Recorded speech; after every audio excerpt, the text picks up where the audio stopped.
Major red flags are surfacing about the alleged assassination attempt against Donald Trump from July 13, 2024, especially as Donald Trump continues to claim there have been other alleged assassination attempts, it seems like, every other week right now. Now, Donald Trump's FBI is attacking one of Donald Trump's closest allies, or I should say former closest allies, Tom Fitton, who was disenchanted by the Trump regime's refusal to release the emails, communications, reports regarding the alleged July 13, 2024 assassination attempt. He made FOIA requests. He went to court, and he eventually compelled the FBI and DOJ to turn over emails, communications, and records regarding the alleged July 13, 2024 assassination attempt. Still, the FBI heavily redacted these documents and emails, but they are damning, and they raise major red flags. And now the FBI is attacking Fitton. As I mentioned, Fitton was one of Donald Trump's closest allies. He gave Donald Trump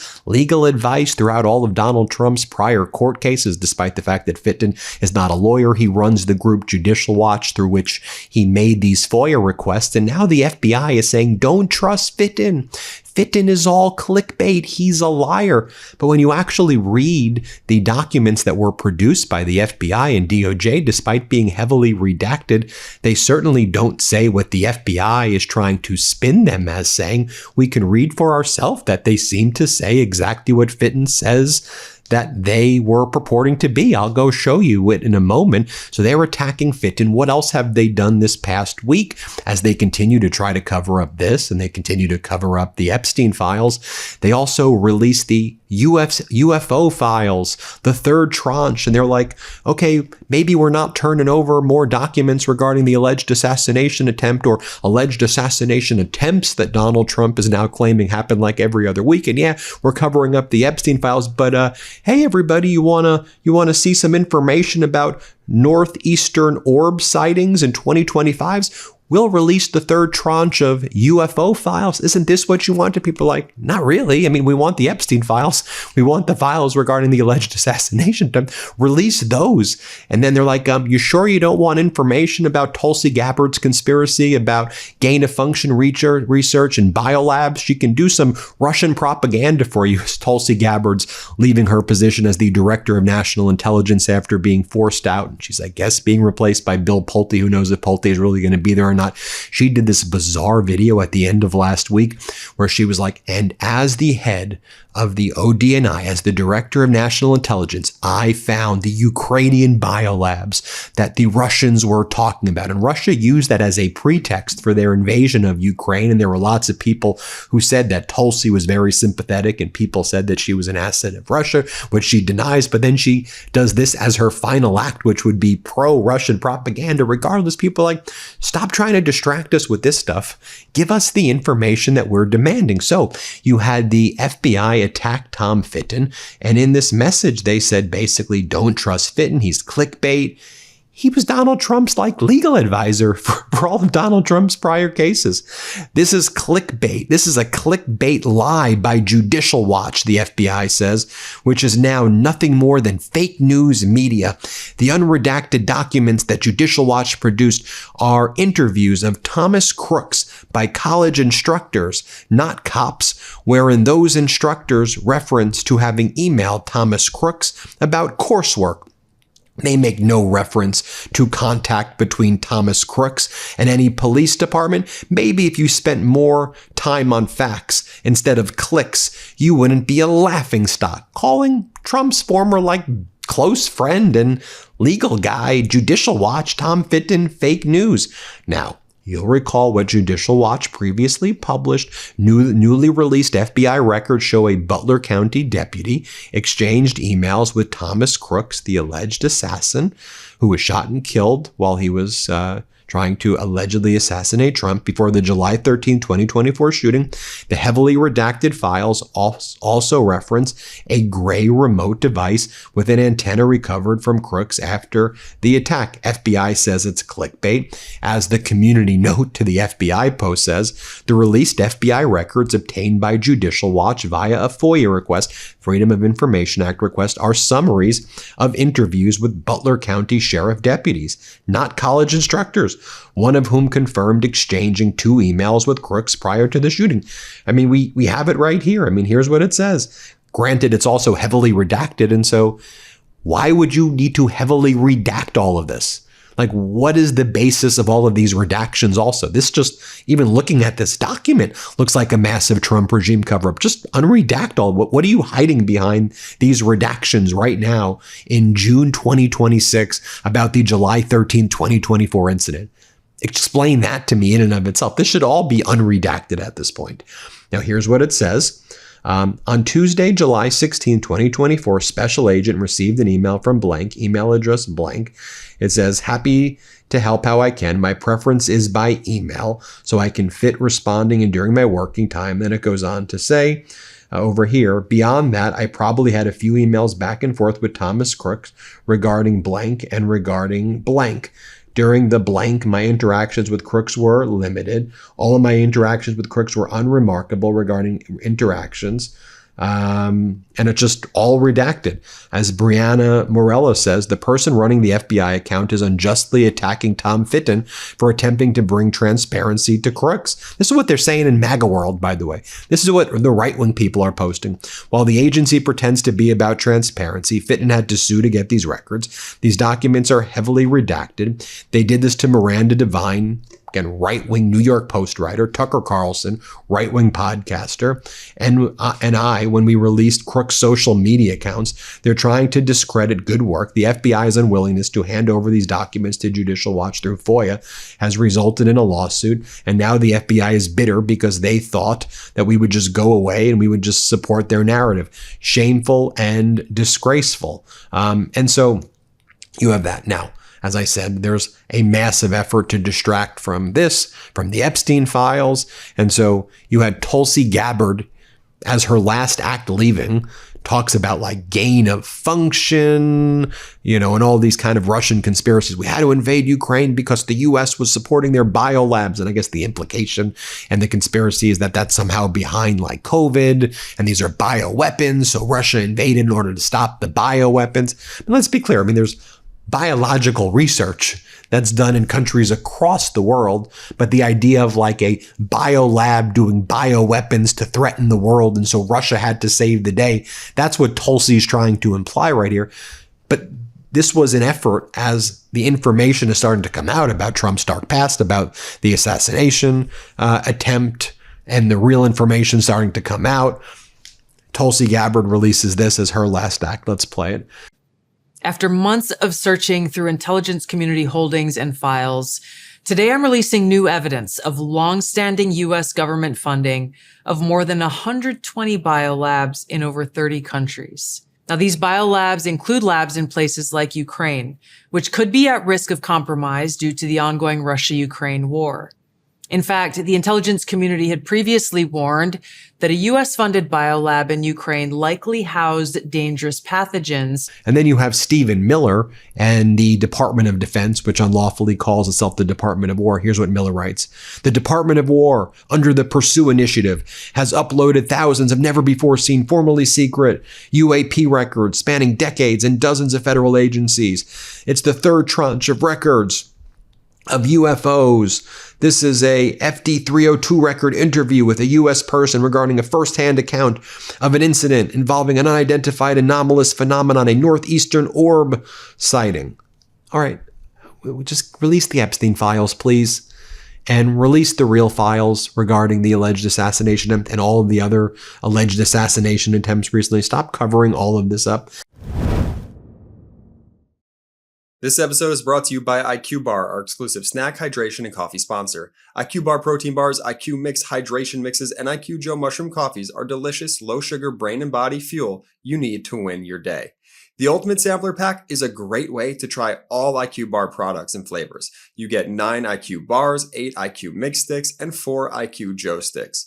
All IQ Bar products are clean label certified and entirely free from gluten, dairy, soy, GMOs, and artificial ingredients. All IQ Bar products are packed with clean, delicious ingredients that keep you physically and mentally fit, like magnesium, lion's mane, and more. There are plenty of flavor combinations to choose from across all IQ Bar products, from mint chocolate chip protein bars to blueberry pomegranate hydration mixes to vanilla spice coffee, and even a limited edition and seasonal flavors as well. With over 20,000 5-star reviews and counting, more people than ever are fueling their busy lifestyles with IQ Bar's brain and body boosting bars, hydration mixes, and mushroom coffees. Their ultimate sampler pack includes all three. IQ Bar has become part of my daily routine, whether it's starting my morning with IQ Joe, grabbing an IQ Bar or IQ Mix to refuel or rehydrate after a hard workout. IQ Bar is the best. And right now, IQ Bar is offering our special podcast listeners 20% off all IQ Bar products, including the Ultimate Sampler Pack plus free shipping. To get your 20% off, text TRUTH to 64,000. Text TRUTH to 64,000. That's TRUTH to 64,000. Message and data rates may apply. See terms for details. Now, I'll show you what's going on just so you see that this is becoming a major issue, of course, on the right wing.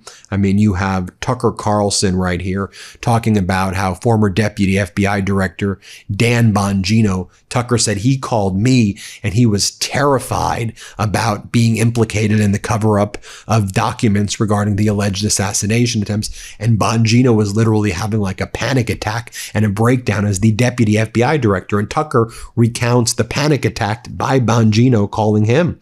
Here, play this clip right here. I'm hoping this is it. What's your interpretation of this post? Well, as noted, that's the 39th post that has made the same claim. And the first 38 have proven false. So, but like you, I am fundamentally an optimist. I wake up in a cheerful mood every single morning, almost without fail. So I want to believe that. I think I've always thought a lot of Trump. I literally campaigned for him. I wasn't getting paid. I did it because I wanted to. So, I want to believe that. I just can't overstate, however, that Iran's fundamental demands, the ones from which they will not move, that are not negotiable, are going to be really hard to accept. Because there's just no way around the fact that they're going to control one of the most important pieces of real estate on the planet. Then you have MAGA Republican Senator Ron Johnson from Wisconsin speaking with right-wing podcaster Miranda Devine. I mean, folks, I'm showing you right here. These were like Trump's top allies. This is Trump's former crew right here. Here's what they said. Play this clip. VAERS doesn't prove causation, and that's true. But again, if you were perfectly healthy and you went and got a jab and you died that day or within 1 or 2 days, I know what I would be blaming. Now, there may be cases where people were in bad health anyway, and that just tipped them over, and really the cause of death was something else. But the bigger revelation, Steve, was what we unveiled 3 weeks ago, which is still not being covered by the mainstream media. And that is that on March 1st of 2021, Peter Marks, the head of CBER, the division within FDA that approves vaccines and then surveils the safety of them after approval, was briefed that their algorithm that analyzed the VAERS safety system was going to hide and mask safety signals. 26 days later, he had a data run on a new algorithm that unmasked. They had 49 cases of extreme masking revealed, 25 safety signals, including sudden cardiac death, pulmonary infarction, Bell's palsy, different types of strokes. Next 3 months, they got similar type of data runs with the new algorithm, showing more safety signals, more different types of sudden death. They didn't pin a badge on Dr. Anna Scharsman, who's the data mining expert that showed them this. They shunned her off to the side. They ordered her to cease and desist. And they decided to use the algorithm that they knew that they were warned was going to hide safety signals. And they're clinging to that to this day. And then you have Marjorie Taylor Greene posting, the medical examiner for Thomas Crooks is a dual American Israeli citizen, didn't do the full toxicology report, and rushed to have Crooks cremated 2 days later with bullet fragments still in him. Why won't the Trump administration release the information? And then you had Tucker Carlson doing an interview with a reporter on this very subject as well. Here, let's play this clip. I guess another big unanswered question I have has to do with this seemingly incomplete toxicology report, which, I hesitate to mention this because I don't know the significance of this, but the person who wrote this report, the medical examiner in Pittsburgh who autopsied Crooks, released the body for cremation with fragments and still inside, insists that Zappalpone never hit him, and then doesn't test certain specimens from Crooks or didn't put him in his report. This guy is actually a dual Israeli citizen who was in Israel after October 7th, helping identify the bodies there. So, again, this actually, yeah, this is in the front page of like the Pittsburgh Jewish Chronicle. And he's actually pictured, he's standing next to a guy named Chen Kugel, who is an Israeli and a source of a lot of these dubious claims about beheaded babies. And Goldschmidt's standing right next to him. I guess he volunteered and went over there to help. And again, and he is a dual citizen. He is a dual citizen. Yeah, that's correct. And he's the medical examiner who did at best an incomplete job with the autopsy or of the report anyway of Crooks. Yeah, that's a hell of a 9 or 10 month run for his career to go from, responding to October 7th to autopsying Crooks. And yeah, again, I'm not necessarily just suggesting anything, but because he's such a key player, we do need to know. And he is not the medical examiner that victims, dead people in Butler Township, Pennsylvania would normally go to.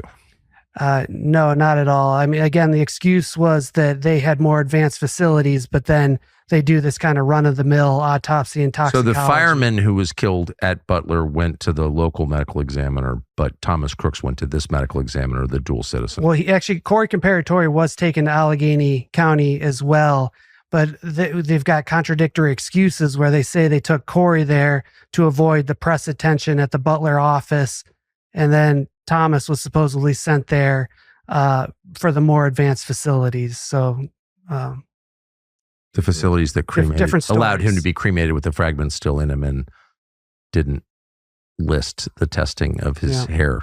Okay. That's really, really interesting. He has not spoken to you, this medical examiner? No, he hasn't. He did testify at an open hearing where Clay Higgins pressed him. Clay Higgins, say what you will about him, but I think he's been pretty good on this story. He's the only guy in government who's emphasized Aaron Zappalpone's heroics. And Higgins is trying to press Goldschmidt about, like, how could you possibly say that Zappalpone didn't hit anything? And Goldschmidt just insisted that the Secret Service was the only person who shot Crooks that day.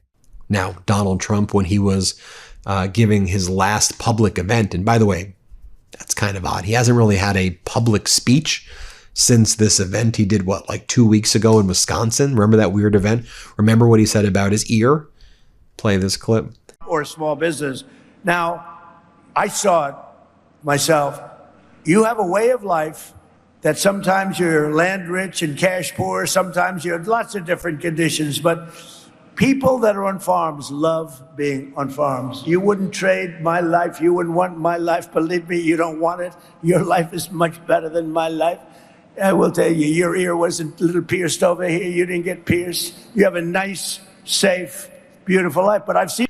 And then remember, especially as we talk about this UFC fight on Sunday, remember what he said to Joe Rogan when Rogan's like, let me see your ear, where you claim a AR-15 bullet blasted your ear. Can I see the mark that it left? Because if you get hit in the face by an AR-15, it doesn't just leave a little nip. Okay, it hurts you. It hurts you a little bit. Here, let's play this clip. I was he was a nice once guy. They shot you, I was like, he's got to come in here. It's all about timing. It's all about the timing. I think our timing's perfect. Do you even have a scar on your ear? You got anything on there? I do. What do we say? What do you got there? Right over here. Oh, it's a tiny little mark. It zicked right there. Yeah. It healed up pretty fucking good. Yeah, it's pretty good. Yeah, it's little. It's not like some of the wrestlers, some of the UFC fighters. No, you didn't get cauliflower. No. It was sort of like a top shot. Mm-hmm. The point of the bullet was a little of the ass, but you see the thing's taken off a little bit, but it makes me a tougher guy. The fighters. Well, There you have it, folks. Let me know what you think. Hit subscribe. Let's get to 7 million subscribers, and thanks for watching. New Meidas merch. Head to store.meidastouch.com today and get yourself the best pro-democracy gear and show your support. That's store.meidastouch.com.